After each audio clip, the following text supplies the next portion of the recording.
唔少人移民嘅原因都係為咗佢小朋友，為咗佢下一代。咁所以我哋有個好大嘅難關要面對，就係返學。我叫做 Cedric 啦，我係一個學生啦，今年就喺英國度讀 Year 11嘅。咁除咗係一個學生之外啦，我仲係一個 YouTuber 啦，平時會分享一啲喺英國同埋喺香港嘅一啲生活上有啲咩嘅差別啦，同埋有時會分享一下呢邊嘅日常啦，又或者一啲係短劇嘅形式去令觀眾去放鬆去笑嘅創作者。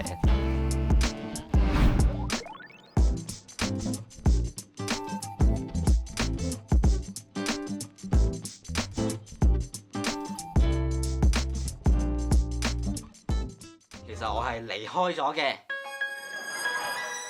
等陣先，唔係呢個離開，我係離開咗香港，去咗2021年年頭嗰陣時啦，咁我爸爸媽媽就話要去嚟英國呢一邊啦。咁當時我都覺得冇乜所謂嘅，因為我覺得可以試下一個新嘅生活啦，試下一個唔同嘅學習環境係點樣啦。我個班其實都有可能5、6個佢係移民去咗英國啊，或者加拿大嘅嗰陣時咧，就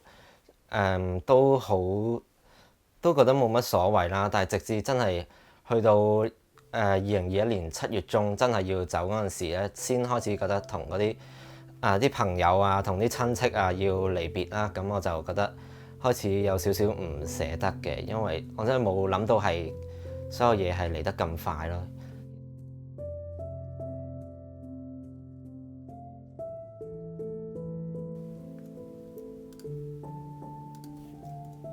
嗰陣時過到嚟就過咗嚟喺呢一度屋企度隔離咗10日先啦。咁我就喺嗰一段時間試下適應喺屋企度，自己學咗一啲新嘢啦。即係我學咗一個新嘅剪片軟件啦。然後過咗一段時間咧，我就嘗試再將我嘅經歷講翻出嚟，用影片嘅形式講翻我過到嚟英國嘅一啲經歷啦。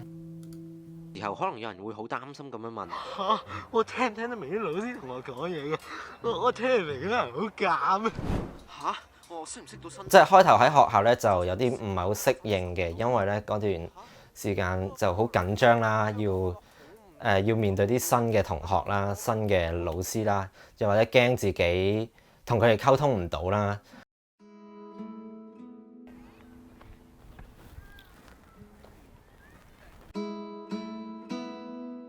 即係我第一日返嘅時候咧，就去到學校嗰個門口度，即係我企喺度等登記嗰陣時，我就好緊張啦。之後就有2個嘅 local 學生，佢哋走入嚟就接我入去佢哋嗰個班房啦，10幾個學生啦，然後佢哋圍埋一齊傾偈，然後我試過去求其揾一個圈子，嘗試融入佢哋啦，然後即係我聽佢哋講嘢嗰陣時咧，我係好緊張，我係聽唔明佢哋講乜嘢。即係然後我就希望佢哋同我講嘢，唔係問我一啲問題啦，然後就答OK 啊 yes 啊咁樣嗰啲咯。之後然後我覺得佢哋都好關心我嘅，佢哋都有問你中唔中意睇動漫啊，你中意打咩機啊？咁我 feel 到佢哋其實嗰陣時對我都好 nice 嘅，即係佢哋都有幫過我，想去融入佢哋嘅圈子度嘅。你係咪班唯一一個香港人？我係啊。其他學校應該可能都有10到15% 都係香港人嘅。然後即係有時會睇下我哋嗰啲 friend 嗰啲 story 啦，之後見到佢哋都係一堆香港人圍埋一齊咁樣咯。冇咁多嘅香港同學咧，可能會比較容易啲融入佢哋嘅生活多啲咯。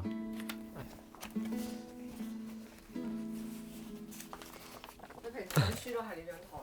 都係啊，溫書拍片都係呢一張。因為我嚟到嗰陣時已經係 Year 10啦，咁 GCSE 係Year 9開始嘅，咁我過到嚟就要自己一個去追翻嗰啲進度啦，即係可能每日揾多1個鐘頭去追翻Year 9嘅進度，同埋再用多半個鐘至1個鐘頭嘅時間温習翻今日學過嘅嘢咯。大部分都係自己自修咁樣睇翻咯，或者喺學校嗰陣時都會可以問下老師嘅。即係暫時嚟講，自己温都尚算明白嘅。我覺得我喺英國壓力好大啊，因為我平時喺香港行開全級第一㗎嘛。我中意喺英國讀書嘅環境多啲咯，即係冇咁大嘅壓力啦。佢哋教育嘅方式就係等你一步一步咁樣慢慢咁樣嚟，即係唔會似香港嗰陣時可能會好趕嘅，會趕晒嗰啲課程嘅。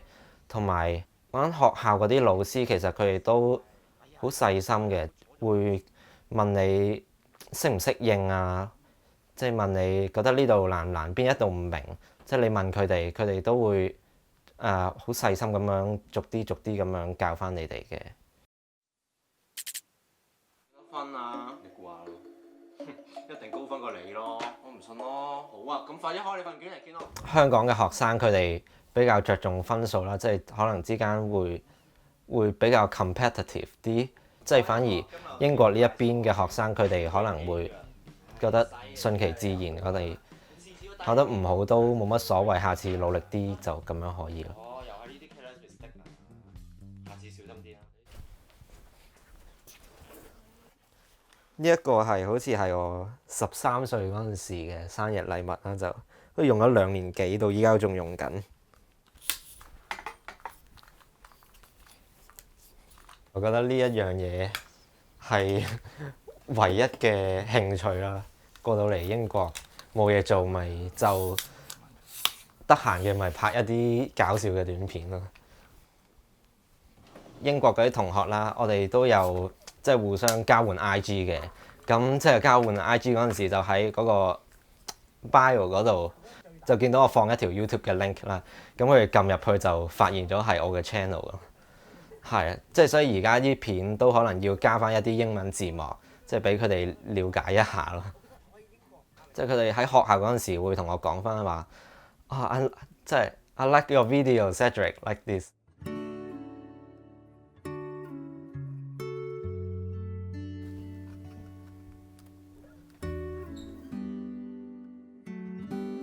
即係我覺得嗰個狀態都算係勉強適應嘅，即係我適應到呢度嗰個返學嗰個模式，但係就真係未必真係好融入到當地嘅同學咯。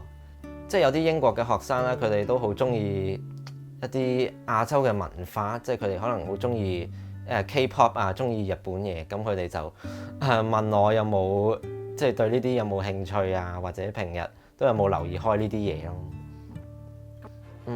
我接觸翻香港 local 嗰啲嘢啦，即係可能 Mirror 嗰啲本地廣東歌咁樣。我有嘗試介紹過俾佢哋，不過佢哋好似都冇乜太大興趣咯。文化嗰方面有啲差異咯，即係有時可能我會 get 唔明佢哋嘅笑點啊，跟住我就要扮咁樣笑翻出嚟咁樣。或者佢哋即係有時佢哋用嗰啲字都好深啊，然後我聽唔明，要佢哋解釋翻，又或者佢哋講嘢講得好快嘅，咁我就要好專心咁樣聽，或者叫佢哋講多一次咁樣。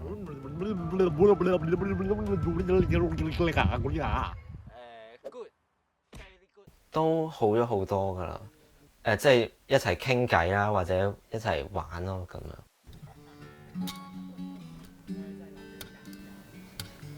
我見到都好多人，即係都講佢嚟到呢度嘅經歷啦。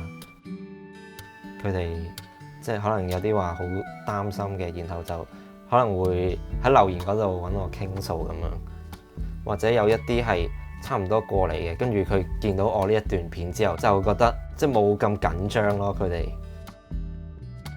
即係我呢段片可以令佢哋更加了解呢一邊嘅狀況係點。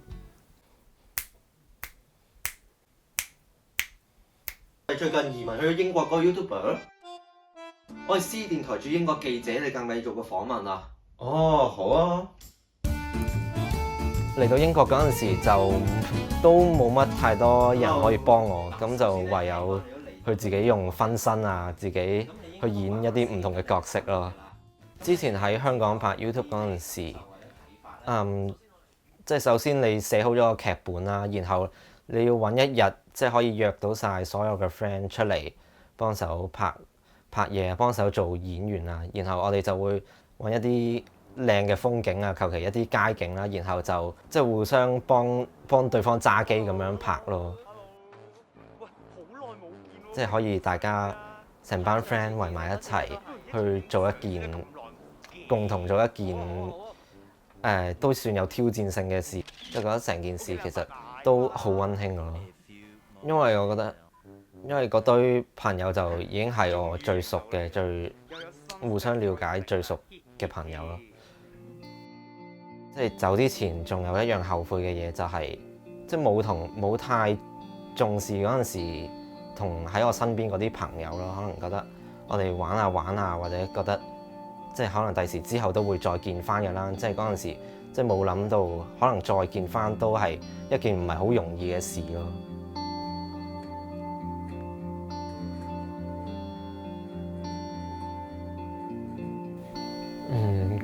關於香港嘅時候，我會睇翻之前嗰啲片啊，或者睇翻之前嗰啲相咯，即係或者間唔時去揾翻香港嗰啲朋友，即係問下佢哋覺得點樣。你咩時候會掛住香港嘅？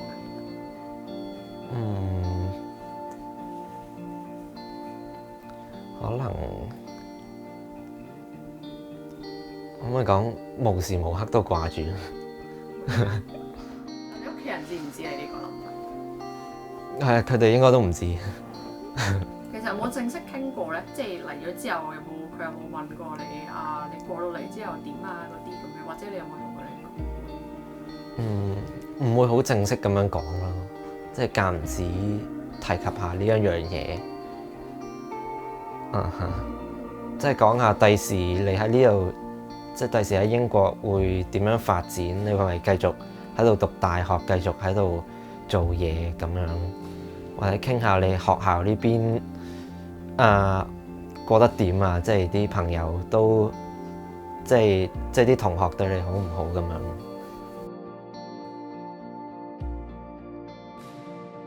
我手上邊係我啲朋友俾我嘅一張 farewell 卡，臨走之前佢哋俾我嘅。